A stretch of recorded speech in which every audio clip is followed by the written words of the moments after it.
Hi, this is Scott Garibay. Count it all joy. Brothers and sisters of the isocohedron. Woo!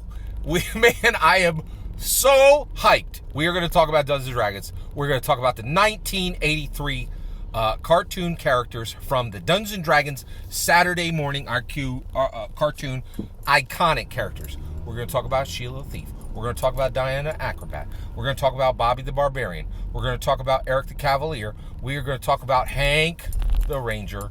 And and Presto the Magician, right? 6 heroes coming from the 1983 Saturday morning cartoons. They have made their way out of the realm of Dungeons & Dragons. That's where they were. It says it right in the beginning of the show. It says they are in the... So actually...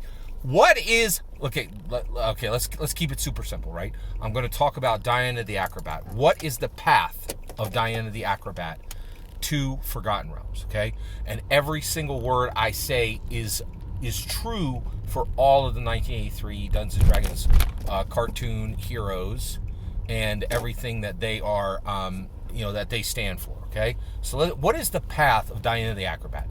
Diana was a Dungeons & Dragons player. Okay, on Earth, our Earth, right?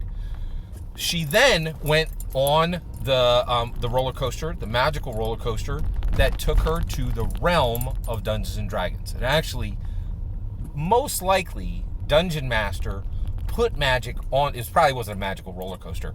It was a roller coaster that had magic applied to it. Wait, no, that can't be right. That had magic applied. Yeah. Yes, so the roller coaster had magic applied to it, most likely by Dungeon Master. Dungeon Master then had the roller coaster come to the realm of Dungeons and Dragons, okay? Then Diana moves from the realm of Dungeons and Dragons to Stormwreck Isle, okay? So Diana shows up in Stormwreck Isle, okay? Dragons of Stormwreck Isle, 5th edition, Diana Acrobat shows back up, okay? Where does she go from there, right? She then goes to she then makes her way to the Forgotten Realms, and it looks like probably the city of Thay, right? And that's an incredible journey. That is an incredible journey, right? And the ramifications of this are absolutely massive, okay? So first of all, it means that the Dungeons & Dragons movie absolutely contains meta. Because we were like, hey, we can't just be telling another fantasy story, right? Because what's the point of that? Dungeons and Dragons is important. Where are the players, right? If you're gonna do a Dungeons and Dragons movie, we want to see the players, right? Like, you're just gonna leave them out? Why would you do that? Because then you're just telling a bog standard fantasy story the way anybody else can, and they did not. They're saying, yes, there are players. There are Dungeons & Dragons players. They are in the world. They are in Forgotten Realms. Where are the players? They are standing next. So Diana the Acrobat, Diana from Idaho, is standing next to Zank Yendar. You understand the ramifications of that? That means Earth is canon to the Forgotten Realms. Earth, our Earth, is now canon. You're like, wait, Scott, not everything in a movie is canon. You can go kick rocks. Holga Kilgore is canon, right? That's what I was telling you, and that's what Dungeons and Discourse was telling you, right? Is you have no idea the ramifications of what's happening, right? This is huge, right? And the reason why is by putting them in the story, right? It makes the story meta, right? Dungeons & Dragons players are in the movie. It's not just another fantasy story that you could get from any bog standard Brandon Sanderson novel, right? It is meta, right? And which makes sense, and it's also Gary Gygax, right? But let's keep going. So Earth is now canon to Forgotten Realms, right? And this is why those character sheets, right? And you're like, wait, Scott, aren't they stat blocks? Are they? That's a really good question, right?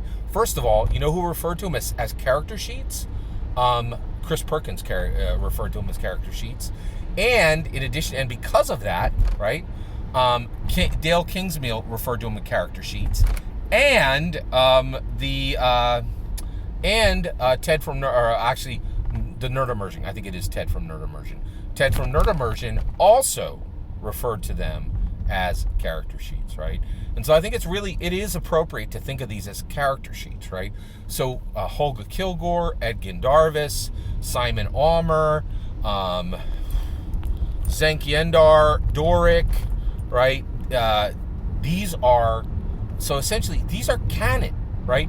And they were very clear, like, these characters are canon, and it's not just like, oh, here's a representation of that in Forgotten Realms. It's like, this Holga Kilgore looks like Michelle Rodriguez's image, right?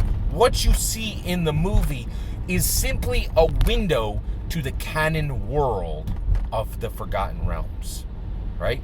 This goes further, okay?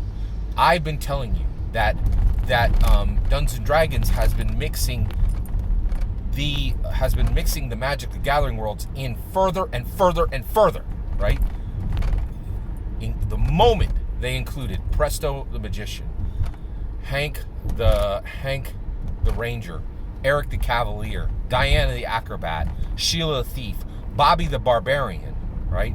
The moment they did that, they said there is a connection, there is a magical porous membrane that could be passed through, right, from the realm of Dungeons & Dragons straight to the Forgotten Realms and to Earth. Those three places are connected. Guess what else is connected, okay? Hasbro, I own it, and you will find a video for it right on my channel, right? In Hasbro in 2017 printed the Magic the Gathering card, The Sword of Dungeons and Dragons, right? It is a sword that is on a magic card, and that magic card is, so where does the sword of Dungeons and Dragons come from? Logically, the realm of Dungeons and Dragons.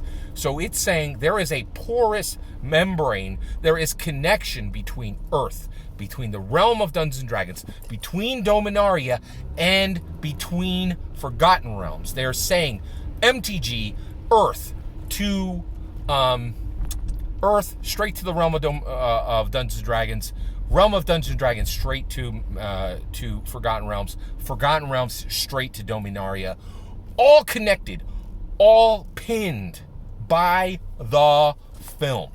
Dungeons and Dragons Honor Among Thieves changes the canon, changes the lore of Dungeons and Dragons forever, and anyone who ever cared one hint about Dungeons and Dragons cannot miss it, or they become an ignorant fool who spouts nonsense and ignorance out of their mouth because they are unaware of the lore of Dungeons and Dragons, which changed today, right, with the release of this trailer. And again, if you're some like sad sack who plays, OSE or DCC or Pathfinder, you become farther and farther out from knowledge or sense, right? And you sound more and more ridiculous and more ignorant of the thing that you are trying to emulate because you don't know the source and you have turned your face to Gary Gygax's legacy. Every single word of that is my humble opinion. I am so excited. Are you excited? Get hype, man. I'm so excited. Woo-hoo-hoo. I am really thrilled. All that is my humble opinion. I cannot wait to hear your humble opinion when you get in the comments and send your traffic. Please consider liking and subscribing and have a wonderful millennium.